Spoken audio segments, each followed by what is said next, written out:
బాన్స్వాడలోని teachers college చెందిన రతకంటి సాయినాథ్, ఇతను post man, ఇతను కిడ్నాప్ అయ్యాడని చెప్పి అతని భార్య ఇచ్చిన ఫిర్యాదు మేరకు దర్యాప్తు చేయడం జరిగింది. దీంట్లో దర్యాప్తులో భాగంగా మేము ఎంక్వైరీ చేయగా అతనిపై ఒక ఫోర్జరీ అండ్ చీటింగ్ కేసు ఉండడం వల్ల హైదరాబాద్ పోలీస్ కార్ఖానా పోలీస్ స్టేషన్ చెందిన పోలీసు వారు వచ్చి అతన్ని అదుపులోకి తీసుకొని హైదరాబాద్ తీసుకొని వెళ్ళడం జరిగింది. ఈ విషయాన్ని పోలీసు వారు కొన్ని అనివార్య కారణాల వల్ల లోకల్ పోలీస్ స్టేషన్కి తెలియజేయలేదు.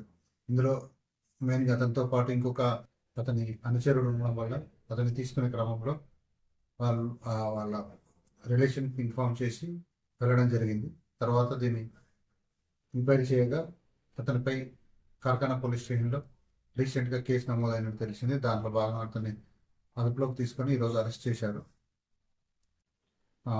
వాళ్ళ వైఫ్ కూడా ఇన్ఫార్మ్ చేశారు, కానీ ఆమె ఎవరో వాళ్ళు చెప్పారు, కానీ అతను మఫ్టీలో ఉండడం వల్ల వేరే ఎవరో వచ్చి తీసుకుపోతున్న ఉద్దేశంతో పోలీస్ స్టేషన్కి వచ్చి కంప్లైంట్